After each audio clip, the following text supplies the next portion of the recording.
ज्ञानी लोगों को निजीकरण का मतलब समझाऊं। जो देश की लूट को निजीकरण के नाम पे मूक सहमति दे रहे हैं उनको निजीकरण का मतलब समझाऊं।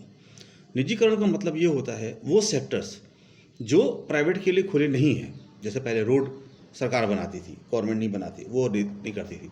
और कुछ चीज़ें पब्लिक सेवा के लिए थी, उस पर किराया नहीं चार्ज होता था। जैसे सड़कें, जैसे बहुत सारी चीज़ें ऐसी होती थी जिस पे सरकार अपना चार्ज लेती थी, लेकिन वो बिक्री नहीं होती थी, उस पर उतना ही चार्ज लिया जाता था जो खर्चा लगता था उसमें। जन सेवा आपसे जो कर लिया जाता था, वो कर के पैसे को जन की सेवा में लगाया जाता था। रेलवे, इलेक्ट्रिसिटी, पानी, ये सब इसी हिसाब से चार्ज किया जाता था। निजीकरण का अभी क्या हो रहा है? देश की संपत्ति को बेचा जा रहा है। देश की संपत्ति को बेचना निजीकरण नहीं है। निजीकरण क्या है? अंबानी एयरपोर्ट बनाना चाहते हैं, आप एक शहर दे दो उनको कि चलो समझो कोयम्बटूर है, पूना है, पूना में सरकार, पूना में गवर्नमेंट नहीं बनाएगी, अंबानी अपना बनाए एयरपोर्ट और चलाए, कोई दिक्कत नहीं है। कोई दिक्कत नहीं है, बनाओ एयरपोर्ट और चलाओ, प्रॉफिट कमाओ।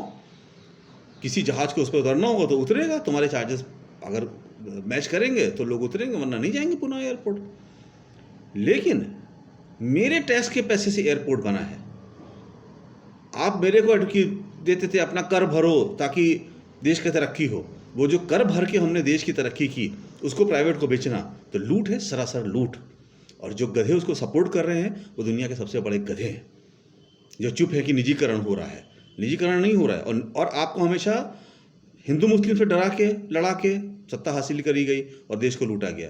अभी भी निजीकरण के लिए आपको अब क्या किया गया है? आपको प्राइवेट और गवर्नमेंट के बीच में दुश्मनी पे कि गवर्नमेंट के लोग करप्ट होते हैं। करप्ट होते हैं, कौन करप्ट नहीं है? सब करप्ट है। लेकिन देश चल रहा था, अब देश रुक गया है। रुक गया नहीं गया, निगेटिव साइड में जा रहा है। निजीकरण करिए आप, कोई प्रॉब्लम नहीं है, लेकिन आप अपनी रोड एक अलग बना लो। मुंबई से दिल्ली एक बिल्कुल सेपरेट रोड बना लो, उसका सारा खर्चा आप करो और चलाओ, उस पर जो चलेगा वो आपको टोल देगा। ठीक है, बनाओ सड़क, देखते हैं, बनाओ एयरपोर्ट, रेलवे बनाओ, अंबानी, अडानी, टाटा, बिरला जितने हैं सारे एक रेलवे बनाओ। तुम अपने गुजरात में ही बना लो, अहमदाबाद से बड़ौदा, सूरत तक का एक रेलवे ट्रैक खींचो, उस पर सारे स्टेशन बनाओ, उस पर इलेक्ट्रिसिटी दो, और इलेक्ट्रिसिटी तुम लोग की पावर है ही, तुम अपनी करो, उस पर चलाओ ट्रेन, देखते हैं किसी कितनी औकात है चलाने की। तो जो लूट को प्राइवेटाइजेशन का नाम दिया जा रहा है और लोग खामोश तालियां बजा रहे हैं, वो लोग हैं जो अपनी गर्दन को काटने पे तालियां बजा रहे हैं। मेरी गर्दन कट रही है, मेरे परिवार की गर्दन कट रही है, मेरे बच्चों की गर्दन कट रही है, मेरे देश की गर्दन कट रही है, मेरी संस्कृति की गर्दन कट रही है, और हम हंस रहे हैं। ये हो आप, कोई किसी के खिलाफ नहीं है। अंबानी अडानी इसी देश में बड़े हुए हैं ना, क्या थे? जीरो थे, जीरो से इसी देश में बड़े हुए हैं, इसी देश ने उनको तरक्की दी है, किसी ने उनके खिलाफ नहीं बोला ना। आप अपना कमाओ, कोई हर्ज नहीं है। आप देश को, अब आप कमाने नहीं, आप देश को लूटने पर लग गए। आपके मन में लालच आ गई कि मैं इतना अमीर बन गया हूं तो मैं पूरे देश को लूट के पूरे देश का राजा बन जाऊं। तो ये सबकी गलतफहमी है। कोई भी अमीर हो, मैं किसी को नहीं कहता, मैं पूरे देश को कहता हूं, कोई भी ये मत समझे, क्योंकि ये 135 करोड़ जनता है, 1 करोड़ का भी माथा घूम गया है ना, तो कोई भी अमीर रह ही नहीं पाओगे, सब बराबर हो जाएगा। तो अत्याचार की एक सीमा होती है, अत्याचार की सीमा मत लांघो कोई, चाहे नेता हो, चाहे बिजनेसमैन हो, चाहे कोई भी हो, अत्याचार की सीमा को मत लांघो। देश को देश ही रहने दो। आप प्राइवेट हो, आपके पास पैसा है, इंडस्ट्री लगाओ, वो इंडस्ट्री आप जैसे चाहो चले वैसे चलाओ। कौन बोलता है? आपने इंडस्ट्री लगाई, उसमें 100 करोड़ रुपए की एक इंडस्ट्री लगाई, 200 करोड़ की इंडस्ट्री लगाई, आप उसमें बने हुए समाज को कितने में बेचो, कौन पूछने वाला है? आप उसमें अपने यहाँ लोगों को कितनी तनख्वाह दो, कौन पूछने वाला है? जो ये आपने बनाया है।